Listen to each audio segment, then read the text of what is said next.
do CPET, terapia intensiva, e vou apresentar sobre síndrome coronariana. Bem, essas foram minhas duas principais referências bibliográficas. A última diretriz da síndrome coronariana sem supra e a quarta definição universal do infarto do miocárdio.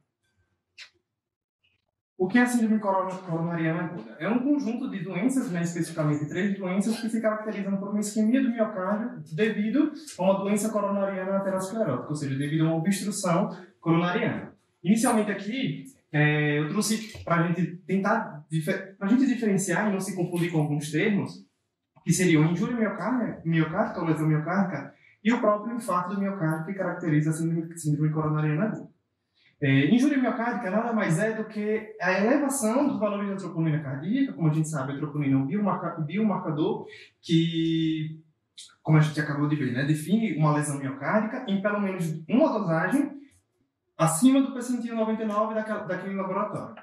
E essa lesão miocárdica ela pode ser aguda ou crônica, sendo que quando essa lesão miocárdica é aguda, ela tem uma curva de ascensão ou em queda, lembrando que pelo menos um desses valores tem que ser acima do percentil 99, e a lesão miocárdica crônica é aquela, ela é caracterizada por uma elevação de troponina que não faz essa curva, enfim, aumentando 20% ou em queda.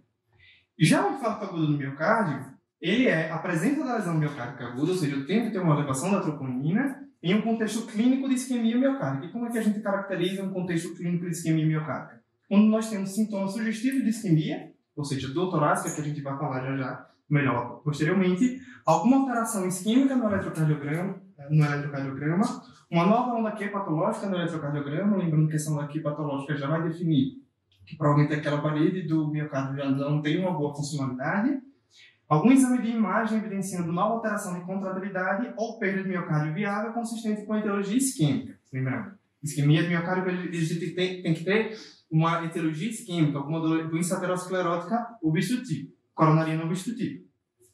Identificação de trombo intracoronariano por angiografia ou necrose. Então, a síndrome coronariana, ela aborda duas síndromes, a síndrome coronariana com a elevação do supradesnivelamento do segmento ST ou sem elevação do supradesnivelamento do segmento ST. Sendo que sem o supradesnivelamento, nós temos um infarto sem supra de ST, ou seja, se infartou, eu tive elevação de troponina e eu tive um contexto clínico de isquemia miocárdica. E a angina instável. A angina instável, como o próprio nome diz, não tem infarto. Se a gente não tem infarto, a gente não tem elevação de troponina, não faz aquela curva da troponina. E a síndrome coronariana com supradesnivelamento de ST configura um infarto agudo com supradesnivelamento do segmento ST. Bem, em relação aos mecanismos fisiopatológicos do infarto, basicamente nós temos esses 5 mecanismos. No entanto, para a nossa prática clínica diária, o que mais importa mesmo são o tipo 1 e o tipo 2. O tipo 1 é aquele infarto espontâneo relacionado à isquemia miocárdica secundária a algum evento coronariano com ruptura ou erosão daquela placa aterosclerótica coronariana. Vou mostrar uma imagem posteriormente para poder explicar esse infarto do tipo 1. Já o tipo 2 é um infarto secundário a um desbalanço da oferta de consumo e demanda de oxigênio. E oferta de oxigênio. Aqui o infarto do tipo 1, como já havia dito, nós temos que ter uma doença aterosclerótica coronariana já em andamento, ou seja, eu tenho a produção de uma placa aterosclerótica que, por algum motivo, essa placa ela vai sofrer um processo de ruptura, de lesão, com a exposição do seu conteúdo de gordura, de colesterol. Nosso organismo, nossa cascata de coagulação vai gerar um trombo coronariano que ele pode ocasionar uma obstrução completa do meu vaso coronariano ou uma obstrução parcial do meu vaso coronariano. Tipicamente, quando nós temos uma obstrução completa, eu vou acabar ocasionando um infarto com supra. Mas isso não é via de regra. Mas, no entanto, geralmente, quando temos uma obstrução completa, tende a ter uma evolução para o infarto com supradesnivelamento do segmento ST. Já o infarto do tipo 2 é aquele infarto que ele vai ser secundário a algum desbalanço da minha oferta e do meu consumo de oxigênio. A isquemia nada mais é do que justamente o desbalanço de oferta e consumo. Então, o infarto do tipo 2 ele pode acontecer em um contexto de um paciente que também tem uma placa, mas que por alguma condição clínica, por exemplo, uma hemorragia, alguma anemia, alguma condição que exija que o meu coração necessite de mais suporte de oxigênio, ele não vai conseguir por conta justamente dessa placa que vai impedir que minha coronária se dilate e, consequentemente, consiga prover uma maior oferta de oxigênio para o meu miocárdio. Outras funções que também podem vir a causar um infarto do tipo 2, vasoespasmos, dissecção coronariana não aterosclerótica, aqui vai também ter obstrução, vai ter diminuição, né, do meu espaço luminal, no entanto, de um processo não aterosclerótico, e algum desbalanço isolado mesmo da minha oferta de consumo de oxigênio, em situações como hipoxemia, por exemplo. Então, aqui, sumarizando as principais causas de lesão miocárdica, aqui nós temos o infarto do tipo 1, tá? Que é a ruptura ou erosão da minha placa, que vai gerar um trombo, consequentemente, uma isquemia miocárdica. Aqui configura o infarto do tipo 2, né, aquele desbalanço da oferta e consumo. Quais são as principais causas em que eu tenho uma redução da perfusão? Um espasmo, alguma doença coronariana microvascular, um embolismo, uma dissecção coronariana, ou, quando eu havia dito, um aumento do consumo de oxigênio em situações de taquiarritmia sustentada, alguma crise hipertensiva. E aqui são outras causas menos comuns, tá, de infarto do miocárdio, que podem vir fazer lesão miocárdica, como miocardite, a própria insuficiência cardíaca, uma doença renal crônica, síndrome de Takotsubo, né, do coração partido.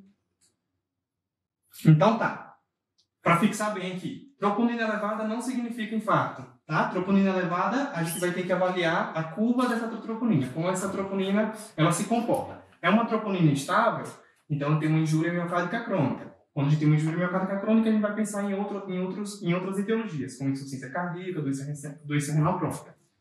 Eu tenho uma troponina elevada que fez curva. Tá, tudo bem. Essa troponina elevada que fez curva, eu tenho sintomas de isquemia ou não tenho? Se eu não tenho sintomas de isquemia, a gente vai pensar em outras etiologias, como miocardite, sepse, enfim, aqueles infartos do tipo 2. Enfim, sem ser do tipo 2. E quando eu tenho um contexto de isquemia, aí sim eu vou ter um infarto agudo no miocárdio, tipo 1, relacionado com o processo aterosclerótico e trombose, e o tipo 2, o desbalanço do oxigênio, de oferta e consumo de oxigênio. E isso nada mais é do que a gente chama, hoje em dia, de TINOCA. TINOCA é troponina positiva em artérias coronarianas não obstrutivas. E aqui, como eu já havia dito, nós temos várias causas. Temos as causas, enfim, de realmente que eu tenho um infarto, né? Outras causas extracardíacas, algumas causas cardíacas. E dentro dessas causas do TINOCA, de troponina elevada, nós temos o MINOCA, tá? Que nada mais é do que uma injúria miocárdica, só que eu não tenho um processo obstrutivo coronariano. E aí a gente tem os espasmos coronarianos, basicamente são aquelas causas do infarto do tipo 2, embolia, enfim. E para a gente definir uma MINOCA, ou seja, né, uma injúria miocárdica sem doença coronariana, ou seja, sem processo obstrutivo, nós temos que ter a evidência do infarto, ou seja, eu tenho que ter isquemia miocárdica, clínica compatível com troponina positivo, mas uma documentação angiográfica com ausência de taque obstrutiva e nenhuma causa clinicamente evidente não coronariana que vai justificar aquela apresentação aguda. Agora, qual é a importância da síndrome coronariana aguda no nosso contexto?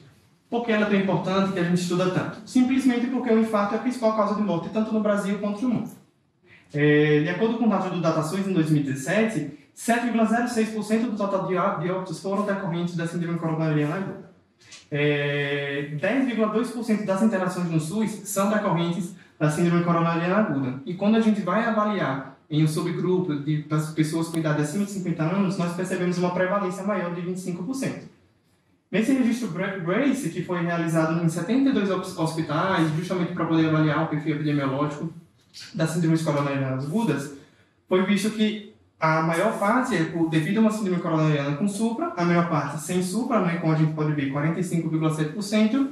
Desses, 2/3 são por conta do infarto sem supra e 1/3 por angina instável. E agora vamos entrar na parte do quadro clínico, consequentemente diagnóstico. O que é de mais importante, assim, no contexto de síndrome coronariana? A história é um dos pontos mais importantes. Fazem parte do tripé, né? O tripé de história, né? Ou seja, sintomas de eletro e de exames laboratoriais que seria a troponina. Então, a gente vai ter que caracterizar muito bem caracterizar muito bem a dor do paciente para enquadrar se essa é uma dor tipicamente anginosa, provavelmente não anginosa, possivelmente não anginosa ou definitivamente não anginosa.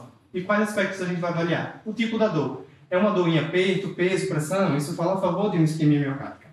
É uma dor que irradia, a gente fala, né, que a do infarto ela pode irradiar até do pescoço até o umbigo. Tudo isso aqui pode ser por conta do infarto. Tem algum sintoma associado, dispneia, diaforese, indigestão, náusea. Foi um início agudo, teve algum outro sintoma associado, síncope. Muito importante, essa dor, ela piora com esforço físico ou com estresse, ela melhora com o repouso, o uso do nitrato. Tipicamente, na síndrome coronariana com supra, o tempo da dor também é muito importante. Não só com supra, mas mais importante na com supra, geralmente essa dor ela tende a durar mais tempo, mais de 20 a 30 minutos. E geralmente não vai melhorar com nitrato nem repouso. E além disso, também é muito importante a gente categorizar quais são outras coisas que vão acrescentar na nossa história clínica, que seriam os fatores de risco que esse paciente tem.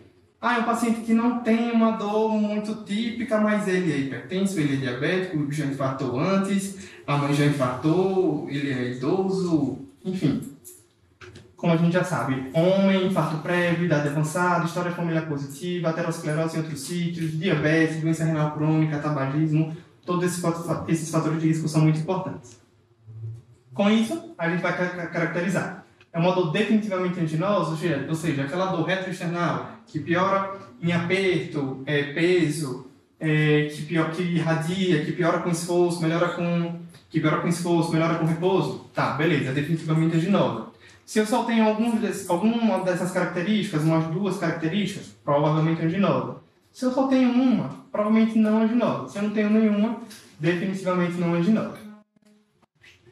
E outros pontos super importantes da história é também saber o uso de medicamentos contínuos, o uso de medicamentos do paciente, para a gente já pensar no tratamento daquele paciente.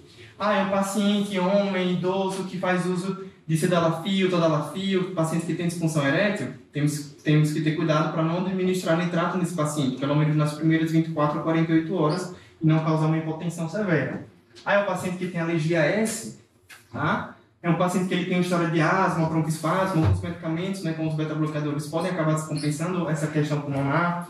É um paciente que tem uma cirurgia recente, estado de sangramento, já vou segurar minha mão aí na trombólise, caso seja necessário, alguma coagulopatia, plaquetopenia, alguma doença estrutural, sistema nervoso, câncer. Já o exame físico do paciente com uma síndrome coronariana aguda, ele não é tão florido. Na verdade, o exame físico nesse tipo de paciente não vai me ajudar a chegar a um diagnóstico, e sim excluir complicações ou até mesmo diagnósticos diferenciais. Então, o que é importante do exame físico? Quais são os principais diagnósticos diferenciais? É a dissecção aórtica, pericardite, tamponamento, pneumotórax, pleural. Então, dissecção aórtica, vou ver o pulso nos membros superiores e inferiores, aferir a pressão nos dois membros, ver se tem alguma diferença. Tamponamento, vou ver se esse paciente está fazendo um pulso paradoxal, ele tem alguma hipofonese. Pericardite, o paciente está com algum atrito pericárdico. O paciente está com uma nova presença de um novo sopro sistólico em foco mitral, porque isso é muito importante. O paciente que não tinha histórico de sopro mitral, ele apresenta um quadro de dor aguda, ele evolui com sopro. Cuidado, esse paciente ele pode evoluir para uma insuficiência cardíaca aguda, por conta da isquemia dos músculos papilares. Se um paciente ele evolui com isquemia de músculos papilares, consequentemente vai vir esse sopro sistólico mitral, aquela direção do meu fluxo, do meu sangue, ele não vai conseguir ir totalmente para a aorta. Ele vai acabar regurgitando para o átrio porque minha válvula ventricular não vai estar competente. É um paciente que está com alguns sinais de choque, ele está taquicárdico, taquipneico, hipotenso, sudoreico, pulso fino, isso é super importante. É um paciente que apresentou uma terceira bulha, está com estetores pulmonares, ou seja, ele não está mais em QLIP 1, ele já está fazendo uma congestão pulmonar. Então, o exame físico vai direcionar mais a gente para excluir outros diagnósticos diferenciais e ver complicações da síndrome coronariana. Os diagnósticos diferenciais que a gente já comentou, e um dos pontos super importantes, né, o eletrocardiograma. O eletrocardiograma ele vai ser um divisor, justamente nos dois tipos de síndrome. Aqui vai haver o supradesnivelamento do ST, e a gente vê justamente esse supradesnivelamento a partir do ponto J. O ponto J é aquele ponto de... O ponto J é esse ponto de mudança, né, do meu complexo QRS para o meu segmento ST. E para a gente caracterizar um supradesnivelamento, a gente vai ter que ter esse supradesnivelamento maior ou igual a 1 milímetro em duas ou mais derivações contíguas. O que significam derivações contíguas? São derivações que fazem um sentido na parede. Por exemplo, se eu sei que D1 e Se eu sei que D1 corresponde à parede lateral, D2 já corresponde à parede inferior. Eu tenho um supra de D1 e D2? Meio estranho isso. A gente tem que ter um supradinivelamento de paredes que sejam contíguas. V1 e V2 são paredes anteroseptais? Beleza, se eu tivesse um supradinivelamento V1 e V2 e uma clínica compatível com dor torácica, eu poderia fechar o meu diagnóstico de infarto com supra. Já se eu tenho V1 e, enfim, a VF, já não faz muito sentido, tá? Ou um paciente que não tinha um histórico nem de bloqueio de ramo esquerdo, nem de bloqueio de ramo direito, e apresentou isso em um contexto de dor aguda, né? Tanto o BRE quanto o BRD novo também vão caracterizar uma síndrome coronariana com supra. Anteriormente, a gente só considerava o BRE, mas hoje já o BRD ele também entrou nesses critérios diagnósticos para síndrome coronariana com supra. Temos uma peculiaridade aqui nas derivações V2 e V3 que vai variar de acordo com o sexo e de acordo com a idade. A gente só vai considerar o supranivelamento em V2 e V3 em mulheres quando ele for maior ou igual a 1,5.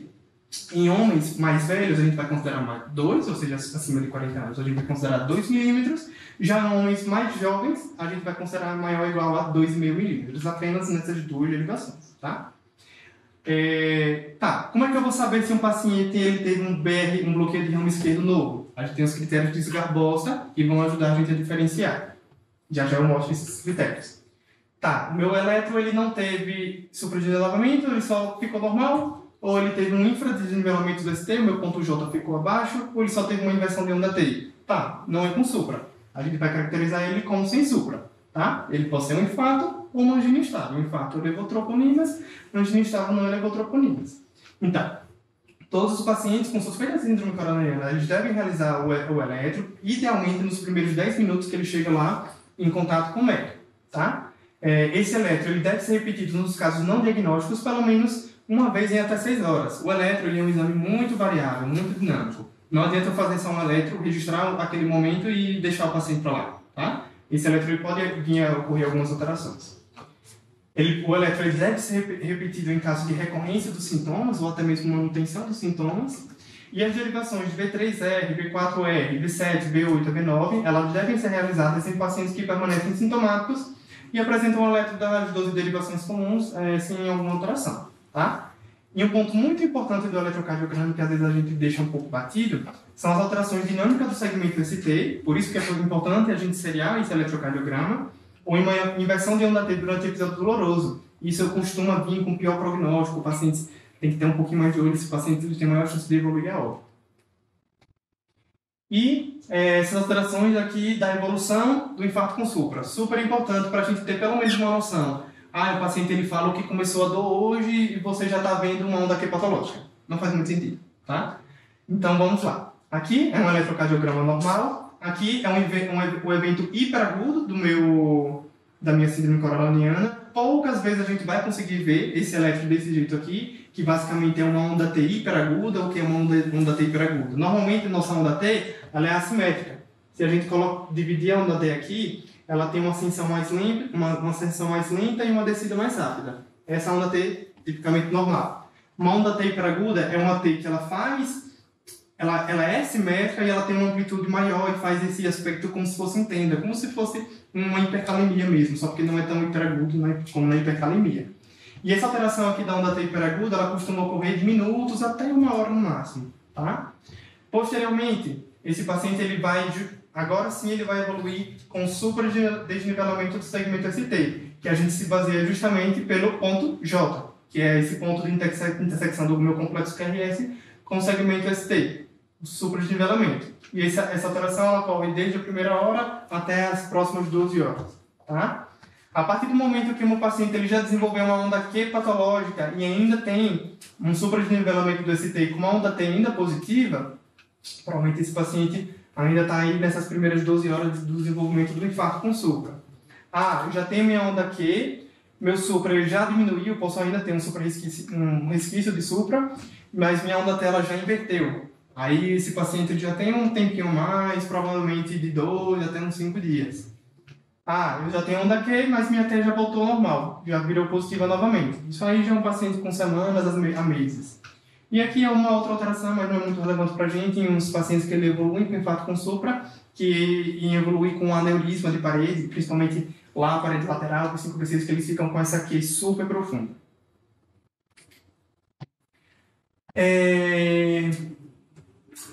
Eu achei muito interessante esse artigo aqui, que ele traz alguns equivalentes da síndrome coronariana com supradesenvolvimento do ST. Costumeiramente, a gente só tende a ficar um pouquinho mais preocupado quando a gente vê esse supra. No entanto, existem outros padrões do eletro que não fazem a elevação do supradesenvolvimento, do supra do ST, mas são tão perigosos quanto o supra do ST. E quais são esses padrões? A síndrome de Winter. Não sei se já ouviram falar, é a síndrome que ela se caracteriza por um infradimelamento do ST e uma onda T hiperaguda, geralmente em derivações pré-cordiais, associado a um supradesenvolvimento do ST lá em AVR de 1 a 2 milímetros. E isso pode vir a caracterizar uma oclusão aguda da DA, tá? E às vezes a gente, só fez um infra, não fez um supra, mas é super perigoso. Esse paciente ele deveria ir para o cateterismo o mais rápido possível. É um paciente que está com infra DST lá em paredes septais anteriores, V1 a V3. Só fez um infra, tá? Beleza. Mas esse infra de V1 a V3 ele pode significar um infarto de parede posterior. Isso aqui nada mais é do que uma imagem espelho. E provavelmente essa R aqui de ampla amplitude já é uma onda aqui patológica.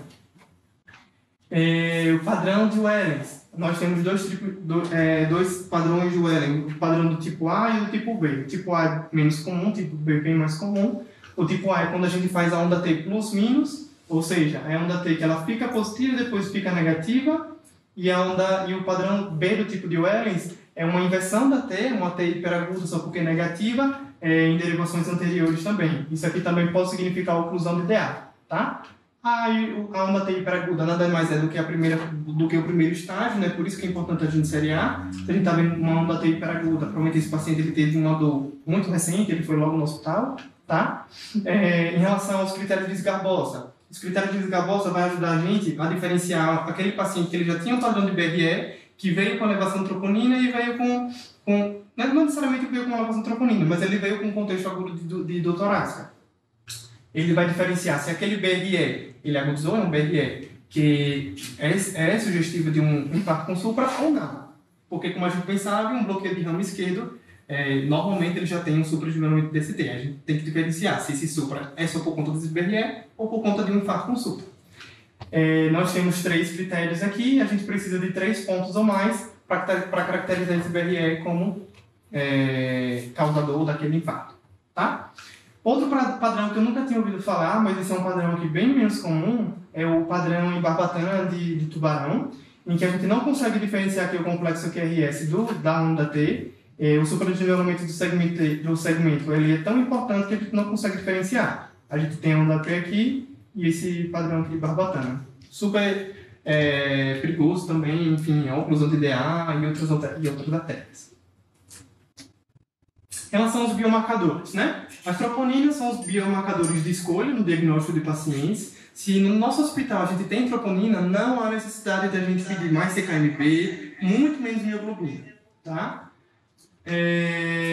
Lembrando que num contexto de um paciente que fez um supradesenvolvimento do ST, a gente não precisa de troponina para fechar o diagnóstico de infarto, né? Dor mais supra, já fechou o diagnóstico. Lembrando que troponina para ser anormal, ela tem que estar pelo menos um valor acima do percentil 99. A gente tem que fazer a curva da troponina, ela tem que ter um aumento, uma queda de mais de 20%. Lembrando que a troponina ela pode permanecer elevada por 5 a 14 dias. Se nesse meio tempo o meu paciente ele infartou, a gente fez angioplastia e tal, só que, sei lá, uns 3 dias depois da angioplastia ele veio com um novo episódio de dor. Será que ele reinfartou? Será que teve uma reestenose? A gente vai pedir CKMB porque ela cai mais rápido? Não. Hoje em dia a gente ainda mantém pedida troponina, apesar desse decaimento de 5 a 14 dias. A troponina transensível ela já se mostrou melhor do que os outros biomarcadores para diagnóstico tanto de infarto quanto de reinfarto. E lembrar que a elevação isolada de troponina não diagnostica infarto. Agora, como é que funciona esse manejo clínico? A gente vai diferenciar o manejo clínico do com supra, com sem supra. Com supra, eu provavelmente tive uma obstrução completa da minha artéria, então eu tenho que fazer uma reperfusão imediata. O sem supra, eu vou ser um pouquinho mais caro, né? Eu vou fazer estratificação de risco, saber se esse paciente ele vai logo para uma reperfusão, se é necessária uma reperfusão ou não.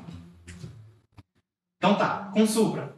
O paciente chegou em um centro médico, tem que fazer uma eletro em até 10 minutos. Beleza, diagnostiquei, veio com supra e o nosso manejo ele vai mudar se o meu centro ele tem um centro de hemodinâmica ou não. Se eu tenho um centro de hemodinâmica, eu tenho que abrir essa artéria no meu tempo porta-agulha, porta-balão, tem que ser de até 60 minutos. Eu tenho um centro que não tem hemodinâmica, mas eu consigo transferir esse meu paciente em até 2 horas. Vou transferir esse paciente e quando chegar lá, esse paciente ele tem que ser colocado o balonete, ser feito o cateterismo em até 90 minutos. Isso aqui no Brasil acaba sendo um pouco complicado, né? Porque, veja, se um centro com hemodinâmica eu teria que fazer em 60 minutos, no outro que eu tenho um transporte, é menos de 2 horas de transporte, mas eu tenho que fazer em até 90 minutos, uma diferença de 30 minutos de transporte no Brasil é um pouco complicado. Outra situação, né, se o meu transporte é maior do que 2 horas, não tem jeito, não tenho como mandar logo para a angioplastia, eu vou ter que fazer a fibrinólise. A partir do momento que você define fazer a fibrinólise, você tem até 10 a 30 minutos. Quais são os fibrinolíticos disponíveis? Streptokinase, alteplase, reteplase, tenecteplase. Há uma tendência hoje a se preferir a tenecteplase até por sua facilidade posológica. A tenecteplase a gente faz em bolos, vai variar de acordo com o peso do paciente, a gente tem que fazer uma dose reduzida em pacientes acima de 75 anos. É menos antigênico do que a streptokinase, que a streptokinase é muito mais difundida aqui no Brasil, uma droga mais antiga, e causa menos hipotensão do que a streptokinase. Beleza. O paciente que ele precisou fazer a trombólise não conseguiu fazer a angioplastia. Fiz a trombólise, vou deixar ele lá desacompanhado? Não. Todo paciente que evoluiu com supra, ele precisa fazer a angioplastia.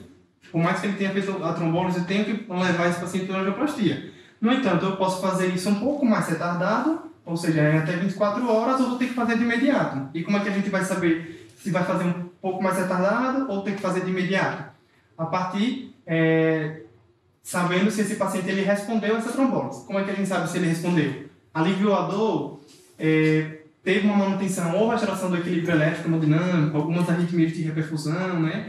Aquele ritmo de ventricular acelerado, houve uma redução de mais de 50% do tamanho do segmento ST, beleza, se preencheu, não tem que ter tanta pressa, mas ele tem que fazer angioplastia em até 24 horas. Não preencheu, aí tem que fazer angioplastia de imediato. Alguns checkpoints aqui da angioplastia, atualmente se prefere o acesso radial, né? Menos complicações, menos sangramento, melhor recuperação, apesar de alguns pacientes acabarem se queixando de dor crônica em braço. O stent farmacológico ele permanece como nível 1 de evidência, aqui no Brasil isso é um pouco complicado também, essa disponibilização do stent farmacológico ao nível de SUS, tá? Geralmente são liberados em pacientes diabéticos. E hoje também há uma tendência de fazer uma revascularização completa. O que significa isso? Eu vou tratar tanto o vaso ocupado quanto outras lesões significativas. No entanto, há sempre aquele impasse. Isso ainda não é muito bem definido. Se eu preciso fazer a abordagem de todos esses vasos na minha primeira angioplastia, na minha angioplastia primária, eu posso fazer em algum segundo tempo. Admite-se fazer essa angioplastia em um segundo tempo, em um período de até 30 a 45 dias. No entanto, ainda não é muito bem definido nas diretrizes, tá? Se eu tenho um paciente estável, eu posso só fazer a abordagem do meu vaso ocupado e essas outras lesões eu posso fazer o FFR, que é um exame que é um mecanismo que a gente faz no cateterismo, ainda também não é muito disponível, em que você vai avaliar se aquele vaso está causando uma isquemia no coração. Ainda não é muito disponibilizado, é um exame caro, geralmente só alguns planos estão podendo disponibilizar esse FFR.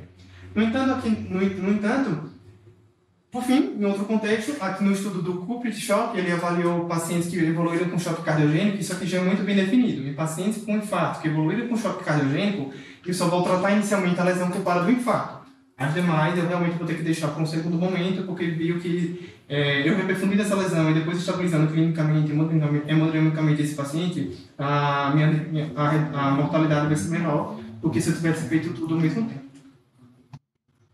Em relação ao tratamento medicamentoso, nós temos os medicamentos que têm um efeito na redução de mortalidade e aqueles medicamentos que não têm efeito na redução de mortalidade. São medicamentos meramente sintomáticos, que seriam a morfina e o nitrato. Como eu já falei, o nitrato ele tem uma contraindicação em pacientes que estão hipotensos e pacientes que fizeram uso recente do sildenafil, tadalafil, de 24 a 48 horas. A morfina. Também tem que ter um pouco de cuidado em pacientes que tomam com a pressão limítrofe, mas enfim, os dois ambos só são sintomáticos. E agora vamos falar um pouquinho desses medicamentos que reduzem a mortalidade.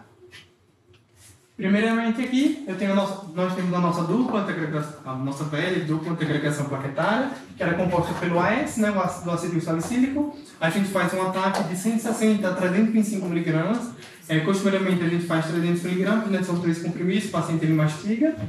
E o inibidor ADP plaquetário. A escolha desse inibidor ADP plaquetário ela vai mudar a partir do momento do que eu vou fazer depois com esse paciente. É um paciente que ele vai para angioplastia, inicialmente, ou um paciente que vai para fibrinose. Se esse paciente ele for para fibrinose, ainda não temos muitos estudos com o uso dos novos antiagregantes nesse contexto. Então, um paciente que infartou, vai para fibrinose, eu vou ter que usar o clopidogrel. O ataque nesses casos aqui é de 300 mg, a manutenção de 75, lembrando que pacientes acima de 75 não precisam fazer o ataque. Os novos antiagregantes, eles são liberados, né? A gente pode acabar fazendo uso deles depois de 48 horas do evento. Já na angioplastia, temos mais espaço para esses novos antiagregantes, que seriam ticagrelol e prasugrel, os estudos Platô, enfim, eles demonstraram bastante superiores ao clopidogrel. O prasugrel ele ainda tem um pouquinho, ele tem um nível de sangramento menor do que o clopidogrel, mas o ticagrelol ainda se mostra um pouquinho superior ao prasugrel. O ticagrelol a gente faz um ataque de 180 mg e a manutenção de 90 12 em 12. Um dos efeitos adversos que os pacientes acabam se queixando muito do ticagrelol é a dispneia. Já o prasugrel, ele tem um inconveniente, porque o prasugrel não possa fazer como pré-tratamento. O prasugrel ele só vai ser feito lá na sala de hemodinâmica. Para o prasugrel ele ser feito, ele tem que ter a anatomia conhecida. Então, quem vai fazer o prasugrel é só o hemodinamicista, tá? Não posso fazer prasugrel em pacientes que têm um histórico de AVC ou de AIT. O ataque do prasugrel é de 60 mg, manutenção de 10 mg. Lembrando que ele tem muitos inconvenientes. Pacientes com baixo peso, até a idade, vão acabar também repercutindo no uso do prasugrel ou não. E os inibidores 2B3A? Eles vêm perdendo cada vez mais espaço. No entanto, eles ainda são usados em algumas exceções, né? Em pacientes que eles têm uma angioplastia difícil, um paciente que tem muitos trombos, tem um fluxo distal completo, esse paciente ele pode vir a fazer uso dos inibidores 2B3A, que seria tirofibana, tá? Em relação à anticoagulação, se o paciente ele chegou e pagou para angioplastia, preferencialmente a gente pode até fazer a heparina não pressionada, mas hoje em dia está bem mais difundido também a de baixo peso molecular, enoxaparina mesmo. Lembrar de manter a enoxaparina durante todo o internamento com o máximo de 8 dias. Já os outros medicamentos, IECABRA, beta-bloqueador, estatina, todos eles você tem assim, o ideal seria começar nas primeiras 24 horas, tá?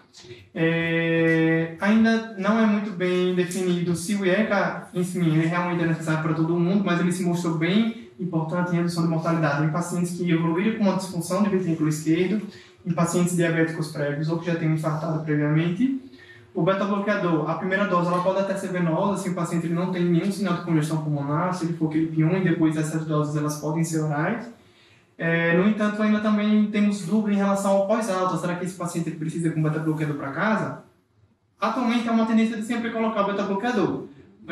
A evidência forte mesmo de que esse paciente precisa é quando ele tem uma fração abaixo, maior ou igual a 40%. Ou seja, um paciente que evolui com esse efeito. Mas a gente acaba prescrevendo para todo mundo mesmo. E a estatina, iniciada nas 24 horas, lembrando que tem que ser estatina de alta potência, então Rosuva ou Atoba, ou a simvastatina de 40 com isentimento de 10. Já o infarto sem supra, nós temos aquelas duas condições clínicas, né? O infarto sem supra e angina estável, e aqui o que é importante é fazer a estratificação de risco. Existem diversos scores que auxiliam a gente para estratificar risco, o GRACE, o TIM, o HART-score e alguns outros que vão sendo desenvolvidos. Mas nada é mais superior do que a nossa própria avaliação clínica, tá? O que é um paciente de alto risco? É um paciente que ele está mantendo dor, mesmo em repouso, uma dor prolongada, paciente que ele está evoluindo com edema pulmonar, está evoluindo com sinais de choque, está evoluindo com aquela variabilidade elétrica do segmento ST. Então, a estratificação de risco do infarto sem supra, nós podemos usar os scores, eles realmente vão auxiliar a gente, mas a gente também não pode esquecer da clínica. E como é que a gente vai intervir nesse grupo de pacientes? Pacientes que eles precisam fazer uma angioplastia imediata, são os pacientes de muito alto risco, dentro de 2 horas, e são aqueles que estão mantendo uma angina refratária, mesmo com a terapia, uma angina recorrente, alguns achados de insuficiência cardíaca, instabilidade hemodinâmica, está fazendo um ataque ventricular sustentado ou um FV, esses sem dúvidas tem que ir logo. Quando é que eu preciso de uma angioplastia precoce, ou seja, dentro de 24 horas? São pacientes de alto risco, né? Ele tem um Grace maior do que 140, vai ter um TIMI maior do que 2, mas não tem nenhum achado desses anteriores. Eles vão ter elevação de troponina, tipicamente são os pacientes que infartam, tá? Os do angina estável, não necessariamente, se eles estiverem bem clinicamente, precisam fazer essa angioplastia dentro das primeiras 24 horas. E a angioplastia retardada, que eu posso fazer em até 2 ou 3 dias, são pacientes de mais baixo risco, o Grace é abaixo de 140, enfim, que esteja clinicamente bem. Então, sumarizando aqui o tratamento da síndrome coronariana sem supra, AS, todo mundo, 300 miligramas, beleza? Clinicamente, vou estratificar o paciente, ele é um paciente de alto risco, ele precisa fazer um cateterismo em até 2 horas. Qual vai ser minha escolha de anticoagulante? Se eu já sei que esse paciente vai para a angioplastia, então eu não preciso fazer noxaparina, deixo para fazer não fracionada lá na sala de hemodinâmica, tá? Idealmente, em relação aos outros medicamentos, aos outros antiagregantes plaquetários, um paciente que ele já vai direto para o CAT, né, em até 2 horas, a gente não faz o pré-tratamento. O tratamento, o antiagregante plaquetário, idealmente hoje em dia, é para ser feito lá na sala de hemodinâmica. Aqui no Brasil isso vai ser muito complicado de acabar de ser feito, tá? Mas há uma tendência a fazer o prasugrel como primeira escolha nesse tipo de paciente que vai logo para a angioplastia. Ou seja, o hemodinamicista faria o cateterismo, olharia a anatomia e aí ele decidiria fazer o prasugrel. O ticagrelol, ele caiu como segunda escolha e o clopidogrel como terceira escolha, tá? Em pacientes que eles ainda têm um risco elevado, mas eles não precisam fazer em até 2 horas, a gente pode fazer anticoagulação ou com a não fracionada ou com a enoxaparina mesmo. Idealmente, também, isso aqui vai ser muito mais complexo também, a gente não faria esse pré-tratamento. Se possível, deixaria para fazer esse esquema aqui do prasugrel como primeira linha. Já naqueles pacientes que não precisam fazer o cateterismo nas primeiras 24 horas, eu posso fazer minha anticoagulação com a enoxaparina, daí sim eu posso fazer meu pré-tratamento com o ticagrelol. Aqui o ticagrelol ele cai como primeira opção, ou como bom e velho clopidogrel. E paciente, tratamento com Salvador, a mesma coisa, né? Enoxaparina e o pré-tratamento com ticagrelol, e segunda opção, o prasugrel. É isso. Deu bem certo. Ficou bonitinho ali na apresentação, né? Fica aí que você vai me ajudar a responder. Você, o Vinícius.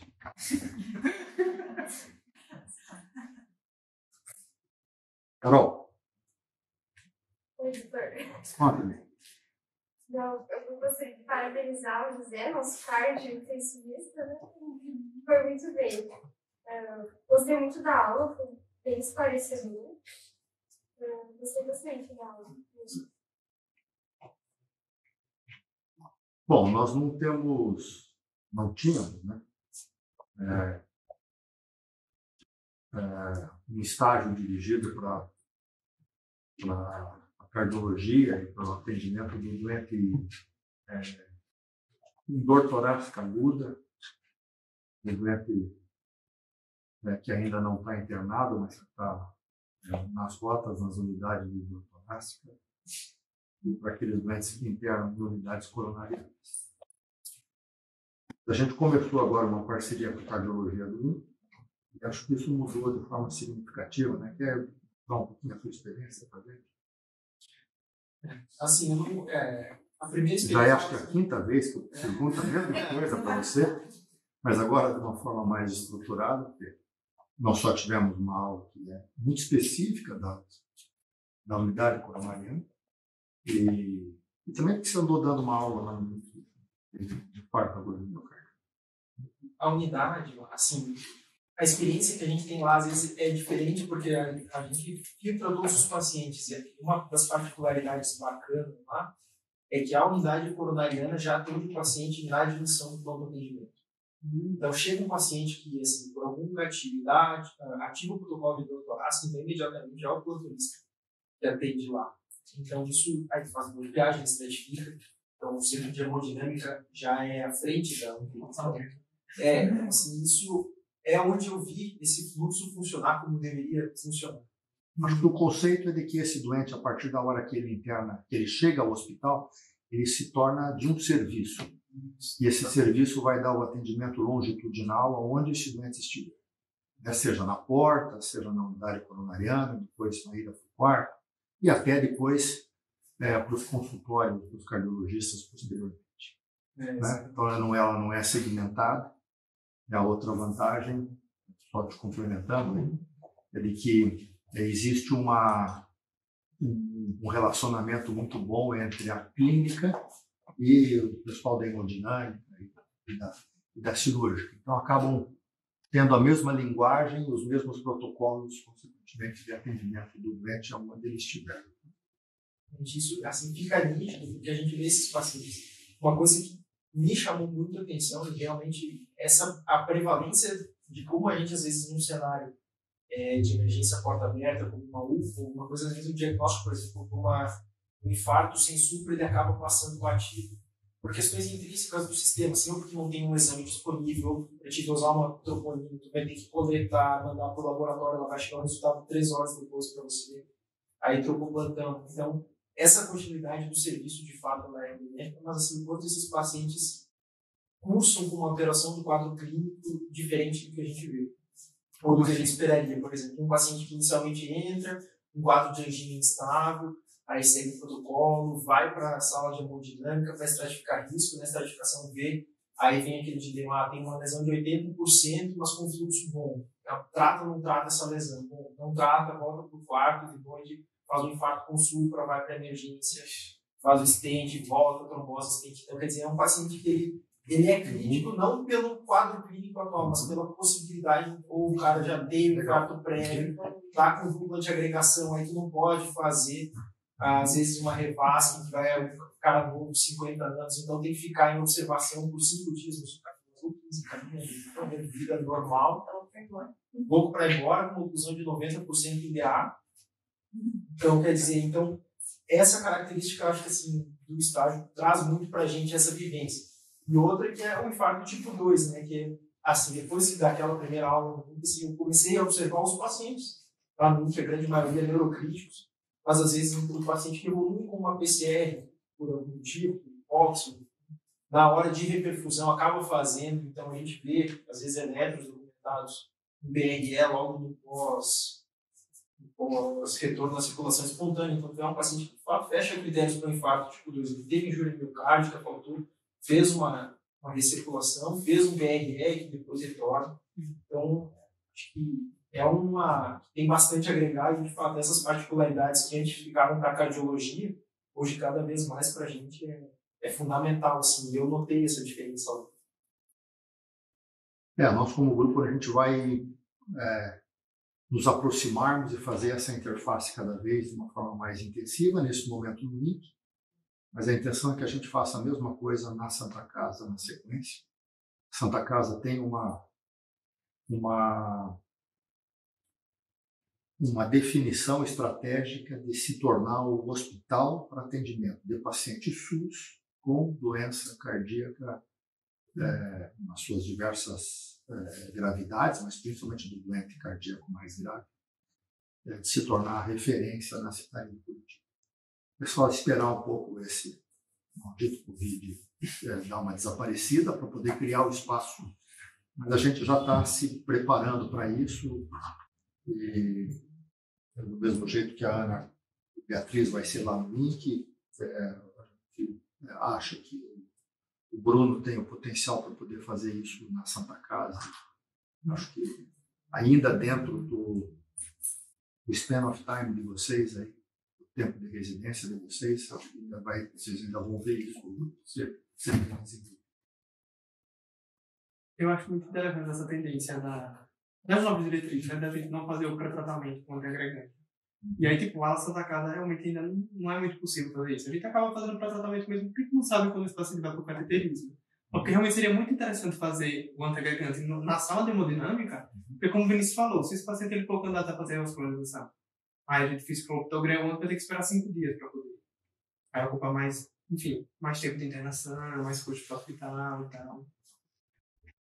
A Santa Casa não tem toda essa organização que já tem no MIC. E a demanda, realmente, é uma demanda bem menor. É mais fácil de você poder estruturar. Dificilmente o paciente ter. Na Santa Casa, você já tem um doente que já foi multiplamente tratado na hora que ele chega. Ele já passou de diversos locais, chega atrasado. Então, é uma coisa diferente, mas essa rota ela tem que ser desenvolvida e provavelmente vai ser. Mas sabe, Zé, que quando eu estava lá no P5, foi. Sabe? Que massa! Foi o caso onde eu vi um paciente de 60 e poucos anos, ele já tinha história positiva, múltiplos fatores de risco, anginou, foi para o CAT, e no CAT ele tinha DA com 70% de equilíbrio, CD 100% de equilíbrio, mas tinha um vamos que conseguia fazer todo a conta ali da lesão. E a CX tinha uma lesão que ele era assim, não era moderada, não era grave, mas também deveria ser considerada tratável. E quando ele voltou da hemodinâmica, ele voltou tranquilo, lavou o fim, só que qualquer mexida ele tinha. Aí a gente fez todo o tratamento, no mês de pós-diagnóstico. A cardio optou por, como ele tinha melhorado a direção do vai para o quarto programa de plastia no mesmo internamento. Aí ele foi de alta para o quarto, não deu uma semana. Estavam programando, pediram uma ressonância do miocárdio para avaliar se tinha viabilidade de fazer uma rivasco, enfim. Só que antes dele fazer essa rivasco, antes de fazer essa resto, ele teve um quadro de angina de dor, para fazer um eletro na enfermaria, sabendo que na enfermaria tudo demora. Inclusive, para ver que o paciente está ruim, isso também é demorado. Ele estava com uma TV. E desceram para lá para com pulso. Chegou com TV com pulso, aí começou a estabilizar, a gente até organizar tudo, chocou, ele parou, teve 3 paradas que a gente não fez. Aí que a gente foi lembrar de todas essas lesões. Aí a gente discutiu com a cardio na hora, né? E aí, você quer mandar direto para a hemodinâmica, você quer mandar para uma rivasco de emergência, porque a gente terminava por pouco tempo e o paciente voltava. Aí eles falaram assim, não, vamos ver, faz um estudo de novo no CAT, para a gente ver se precisava ou não aceitar. E como é que a gente vai fazer? Faz clopidogrel, faz típera ou não? Então deixa aqui quem vai definir a hemodinâmica. Se ele chegar na sala e ele olhar e não tem o que fazer ali, precisa de uma revasca, aí já nem faz, já manda direto para o cirurgião. Senão, ele faz lá e aborda a lesão e tudo mais. Infelizmente, no tempo, o paciente fez um choque cardíaco assim, muito refratário, ficou falecendo tipo, 12 horas depois, assim. Mas foi, acho que, a única vez realmente onde eu vi que todo esse fluxo que você falou, que a teoria tem, realmente funcionou. Nos outros, às vezes, acabam passando assim, não flui. Esse foi um caso bastante interessante, assim, da gente poder acompanhar, né? Da lesão que ele vinha, de ponte esse plano de tratamento e isso tudo para o paciente, para o repercutir. Mal comparando essa história da gente, dos serviços de cardiologia, de alguma forma desenvolverem protocolos que sejam contínuos, faz sentido para todos nós e melhora de forma significativa a compreensão de todos e, consequentemente, o atendimento organizado do doente, né? É o que a gente deveria também ir buscar na medicina intensiva, né? Tentando recuperar aquele conceito que contei para vocês, que é o conceito da sociedade americana, da critical care medicine, do doente crítico. O doente ele não é crítico quando ele interna na UTI. O doente crítico é quando ele tem a doença aguda. Seja em casa, na hora que ele está com uma pneumonia, com alteração do nível de consciência, seja no pronto-socorro, quando ele chega com uma dessaturação, uma leve hipotensão arterial, já com lactato de 3, seja dentro da unidade de terapia intensiva, e ele ainda continua crítico quando ele recebe alta. Os times de resposta rápida precisam dar atendimento para esses doentes. Então, o conceito de medicina intensiva ele pode muito bem ser aplicado tanto no pré-hospitalar, quanto no atendimento de emergência, na porta, quanto na unidade de terapia intensiva, quanto os times de resposta rápida. E assim, talvez um certo exagero, até para o atendimento pós-unidade de terapia intensiva. A Grã-Bretanha, o Canadá, principalmente na Oceania, muitos dos serviços pós-unidade de terapia intensiva eles são uma part-time da atividade do intensivista, que atende nessas clínicas de retorno dos doentes pós-unidade de terapia intensiva. Acho que precisa de haver aí um certo limite. Daqui a pouco vocês estão fazendo consulta, fazendo clínica médica do doente pós-unidade de terapia intensiva. Acho que isso ainda está mal definido até que ponto a gente deve ir, mas acho que fica claro que pelo menos o primeiro atendimento, coisa parecida, ela é útil para que se faça o contexto todo do atendimento do doente.